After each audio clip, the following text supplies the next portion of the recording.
I'd like to welcome you to a Rust gardening video, and in this one, this is very basic. I'm gonna get jumped by a pig. I just want to take you through some of the early game, what you need to know and where you can find things, part of gardening. So one of the things I had some trouble finding was potatoes, but we found one, and you'll notice we get a potato and a seed, and that's actually pretty normal. Potatoes are found along with berries in the forest. Forests also contain hemp plants, which can be found everywhere except for mountains or for snow and deserts. Berries, potatoes, the mushrooms you can't grow, but they're just good food. So there we got some hemp. I am looking around to see what else I can find. But basically what we need is some blueberries, some red berries, some yellow berries, and potatoes out of the forest. That's kind of what we're looking for overall. If you can get those three things, you are off to the races, at least as far as your forest goes. You don't really need anything else from the forest. See, there's a hemp. There's a berry. Thought I saw this. So here, the only thing we're missing is blueberries. Now, I want to point out one thing about this stage of the game. Save every hemp seed you come across. The rest of the seeds are fairly easy to replace, even with small numbers. But the hemp seeds are special. If I want more potato seeds, I can eat a potato and get a seed. Same thing with the berries. But the hemp, there's no eat option on the cloth. So the only way to get more hemp seeds is to go out into the world and harvest hemp plants. And that really limits the number of hemp seeds you can get, and you need large amounts of genetic material in order to create perfect clones so that your crops are really efficient down the road. With potatoes, with corn, with pumpkins, and the berries, like even if this was all we had, let's say we had one blueberry as well. If I eat the red berry, I have two seeds. I plant the two seeds, they grow. At the very least, those two seeds are going to turn into 4 berries, which gives me 4 seeds. They will turn into somewhere between 2 and up to maybe 8. That would be unlikely, but you can at least double, if not triple or quadruple, your seed count just by planting and letting them grow with all of the crops in the game except hemp. So hemp is problematic in that regard. What else do we need here? So we need to go find some blueberries and we need to go find some corn. Oh, sorry, corn and pumpkins. Once you get to a river, you'll notice that typically there's actually quite a bit of food. The rivers also depend a bit. So if it's a meadow, forest, whatever, there tends to be more food. Deserts produce usually some, but often very little amounts of food, and snow rivers produce nothing. If it's in the snow, it will not produce any crops whatsoever. Although, if it's partly not in the snow, it will in those areas. Having said all that, all I'm really looking for is at least a handful of seeds. Now, if you happen to live near enough a river, it's a good idea to just harvest them by the barrel. Looks like somebody may have actually run this river recently because all of this is empty and it should have plenty of food down here. But having said all that, you only need a few seeds to start. The river advantage is you can get hundreds of corn and pumpkin seeds in a very short period of time. But at this point, I have all the seeds except whiteberry, which I don't really need to tell you about, so we can just go from there. I think, yeah, we're pretty good here. So I'm gonna go stand over here because I hear a pig in the river.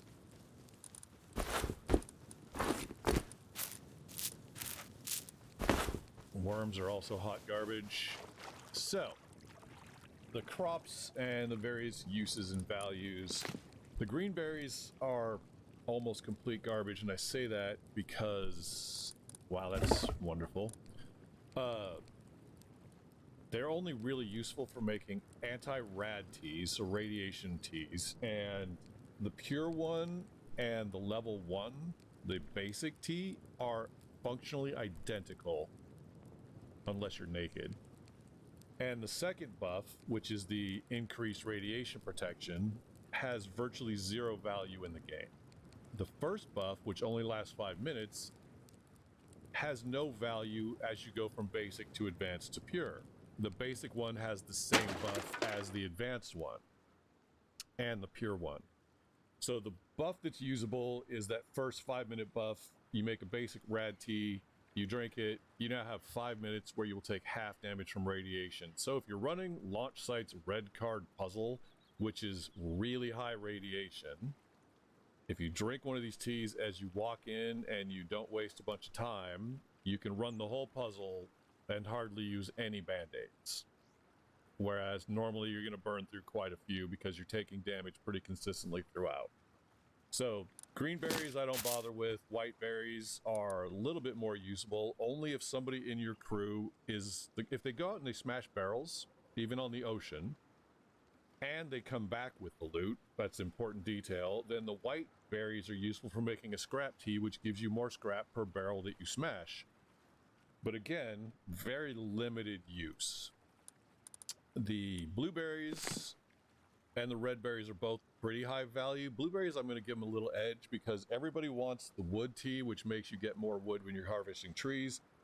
And everybody wants the ore teas, which increase stone, sulfur, and metal production when you're harvesting nodes. And the blueberries are used in both. So blue and red is wood, blue and yellow is ore. The red berries have, the thing that makes them valuable is they're also useful for making the increased health teas, where you have a higher maximum health, which not many people use, but they do have some value. Nice time for an alarm. And they're also used in healing teas. Now the healing teas are interesting because they give you a heal over time, and the higher levels give you an instant heal, like a med pen does. And you'll notice, for instance, when you eat a pumpkin, you get 10 healing, but as it says, health given to you slowly over time. So it's called a hot heal over time. Med pens have a heal over time, food has a heal over time, and healing teas have a heal over time. If you drink a tea while you're using a med pen and you eat, say, a pumpkin, you're getting 3 different sources of healing over time. And instead of being 1 heal over time over all of that, so let's say it's 50 health total, it's 3 heal over times operating at the same time. So you're actually increasing your healing rate by having multiple sources of heal over time. I hope that made sense in English. So the healing teas, I think, are a really overlooked thing in Rust. If you went out of your base with even just 1 or 2 of the basic teas, plus some med pens and some bandages, you can actually heal up a lot faster under the right condition. Other categories to look at here, we got obviously the food. Now corn is unique in that you can purchase corn seeds at Bandit Camp, which makes it one of my favorite starting foods. Potatoes and corn, I'm going to say something controversial and say they're the best foods. Pumpkins, I know everybody loves pumpkins. They're fantastic. You eat a pumpkin, 10 healing, 100 calories, 30 hydration, they're great. Unless you're the one growing them. If you're the one growing the pumpkins, you learn something. Pumpkins produce between 3 and 4 pumpkins per crop. That is awful. That is so low. It puts them in a category of the bottom row, which I call low yield. All of these crops produce typically 3 to 4, depends on the number of yield genes you have, per crop that you plant, which means that you just cannot mass produce pumpkins. Now, it's not terrible. If you have the farm, if you've got the space, and if you've got the time, go ahead and grow pumpkin. But a not very good corn or a not very good pumpkin produces triple the output of a pumpkin. So corn, a good pumpkin is 5, but it takes a long time to grow. So a good pumpkin, as far as grow time goes, is 4 pumpkins per plant. Whereas corn, it's 12. And potatoes, it's 16 for the same basic plant. So you're tripling, or in the case of potatoes, quadrupling how much food you're getting. And while corn may be roughly half as calorie and hydration dense as pumpkins, you get 3 times as many. Eat 2 corn and you're got more health and almost as much hydration and more calories than a single pumpkin does. So if you're the one growing the stuff, corn and potatoes are better than pumpkins. Potatoes have one disadvantage. 2 potatoes is going to give you an incredible amount of calories, but it's also going to give you almost no hydration, and the health is fine. But the hydration is the key. If you're growing crops, you have access to water, though, so that's not such a big deal. But most of you playing Rust for a while know leaving the base, having the ability to just eat one of these items and maybe take a drink of water, you can be outside for a lot longer before you start starving or dehydrating.